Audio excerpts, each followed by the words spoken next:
Егіздер адам сенгісіз эмпатияға ие, әрине, бір-бірімен қарым-қатынастары тұрғысында. Бұл жалпыға ортақ факт, бірақ кей кездері дәл осы жақындық, әлгі жандарды қалайша бір-біріне қас етіп тастайтын аңғара бермейміз. Дәл осындай жағдай тек бір-бірімен ғана сөйлескен апалы-сіңлілі егіздердің трагедиялық оқиғасынан көрініс береді. Қара нәсілді егіздер Джун және Дженнифер Гиббонс дүние есігін 1963 жылы Барбадос қаласында ашады. Ұлыбританияны мекен еткен үй шаруасындағы әйел мен механиктің отбасында. Артынша бұл отбасы тұрмыстық жағдайын жақсарту мақсатында Уэльске қарай қоныс аударады. Ата-анасы қыздарында бір нәрсенің дұрыс емес екендігін дереу аңғарады. Себебі олар шектен тыс мүлдем сөйлемейтінді және тек бір-бірімен ғана әңгімелеседі. Алғашында әке-шешесі Джун мен Дженниферді жетілу процесі тежеліп тұрған шығар деп ойлаған, бірақ көп уақыт өтпей барлығы түсінікті болды. Бұл болжамдары қате екен. Өйткені қыздары өзара сөйлеседі ғой. Басқа да көптеген егіздер секілді. Оларда өзіндік жеке қарым-қатынас тілін ойлап тапқан. Тек екеуіне ғана түсінікті. Мұндай тілді криптофазия деп атайды. Шағын ғана топқа арналған қолдан жасалған белгілі жүйе. Арада бірнеше жыл өтіп, психиатрлардың бірі олардың тілін магнитофонға жазып, шифрды шешуге тырысады, және сол сәтте қыздардың қарапайым ағылшын тілінде сөйлесіп жүргендігін анықтайды. Тек жылдам сөйлегендіктен дыбыстардың да бірқатары естілмей қалатын көрінеді. Кейбір ғалымдар бұны егіздердің интеллектуалдық деңгейінің жоғары дамығанының белгісі деп есептейді.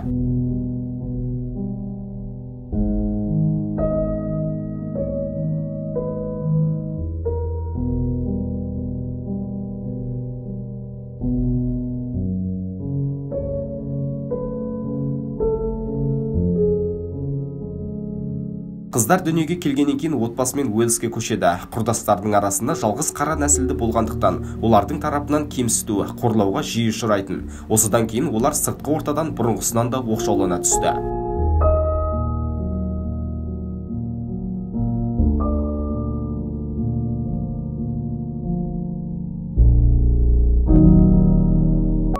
Егіздердің бір-біріне деген махаббаты қаншалықты күшті болса, жек көрушілік сезімі соншалықты мықты болды.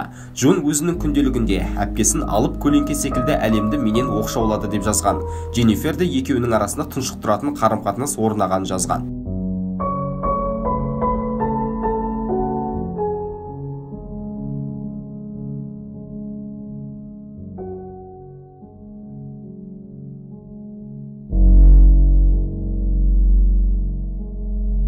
Дәрігер мен ата-анасы қыздарды екі бөлек оқу орнына жібереді. Алайда мұндай әдіс кері әсерін беріп, олар бұрынғысынан бетер сыртқы ортадан өздерін алшақтай бастады.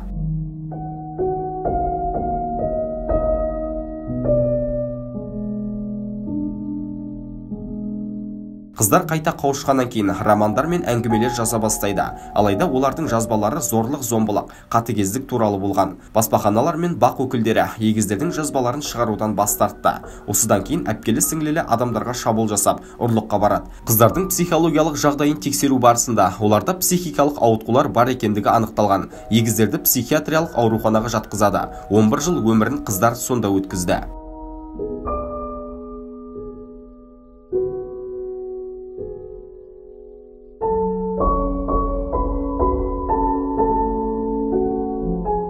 Ауруханада Дженнифер мен Джун біріміз бақытты ғұмыр кешуіміз үшін біріміз өлуіміз керек деген ұйғарымға келген. Дженнифер өзіне қол жұмсауға бекінеді. Егіздерді басқа мекемеге ауыстырғанда Дженнифер әпкесінің алдында өлі күйінде жатқан. Медициналық тексеру барысында миокардидан көз жұмғаны белгілі болды. Алайда қыздың қанынан жүрегіне әсер ететін ешқандай дәрі табылмаған. Ол кезде Дженнифердің жасы 30-да еді.